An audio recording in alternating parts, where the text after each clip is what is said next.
May mga tao tayong nakikilala na parang dumadaan lang. Sandali lang, parang wala lang. Pero may mga taong kahit saglit lang ang itinagal sa buhay natin, iniiwan ng marka na kahit anong gawin natin, hindi na kailanman mabubura. Hindi dahil matagal silang nanatili, kundi dahil totoo ang naramdaman. Ito ang kwento ng pag-ibig na hindi umabot ng habang buhay, pero sapat para baguhin ang kahulugan ng pagmamahal. Ito ang kwento ni na Daniel at Luna. Ang unang tagpo.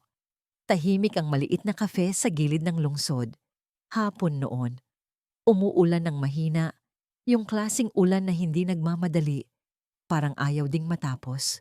Ang mga tao ay kanya-kanyang mundo. May nagmamadaling umalis, may tahimik lang na nakaupo, at may mga matang nakatingin sa labas. Parang may hinihintay. Pumasok si Daniel. Basang-basa ang manggas ng kanyang damit. Pagod ang katawan, pero mas pagod ang puso. Matagal na siyang hindi nagkakape sa labas. Matagal na rin siyang hindi nagtatagal sa kahit anong lugar.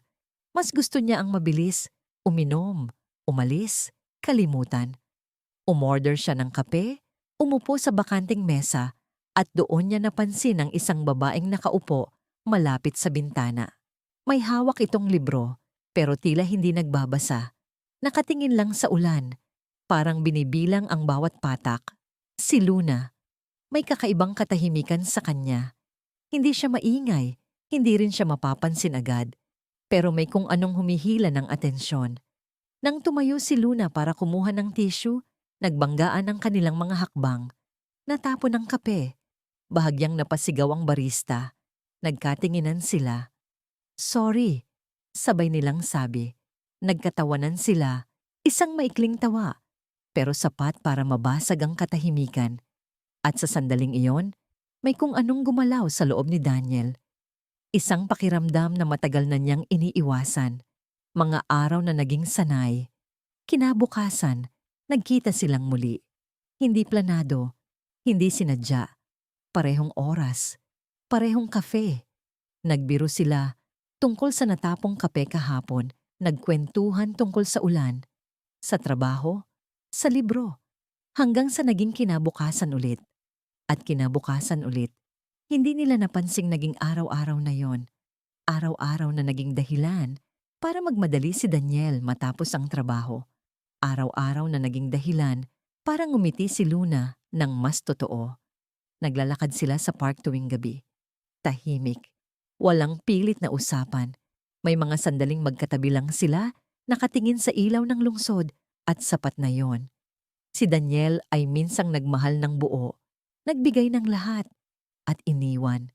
Mula noon, natuto siyang magtago ng damdamin, natuto siyang magmahal ng may distansya. Si Luna naman ay laging may ngiti. Pero sa likod ng mangiting yon, may lungkot na parang may hinahabol na oras. Mga tanong na hindi tinanong. Habang tumatagal, napansin ni Daniel ang kakaiba kay Luna. Palagi siyang tumitingin sa oras. Palaging may paalam. Palaging may hangganan ang bawat sandali. Bakit parang palagi kang nagmamadali? Tanong niya minsan. Huminto si Luna. Tumingin sa langit. Dahil may mga bagay na hindi natin pwedeng ipagpaliban, sagot niya. Hindi na nagtanong pa si Daniel, kahit may kaba sa dibdib niya. Ang pag-amin isang gabi, sa ilalim ng dilaw na ilaw ng kalsada, huminto si Daniel sa paglalakad. Mahal kita, bigla niyang sabi. Parang tumigil ang mundo. Tumulo ang luha ni Luna. Hindi siya umiwas, hindi rin siya nagsinungaling. Mahal din kita, sagot niya. Pero sana, wag mo akong mahalin ng sobra. Napangiti si Daniel, kahit masakit. Hindi ko kayang mahalin ka ng kalahati. Mga araw na mas mahalaga. Mula noon, mas naging mabigat ang bawat yakap. Mas naging masakit ang bawat paalam.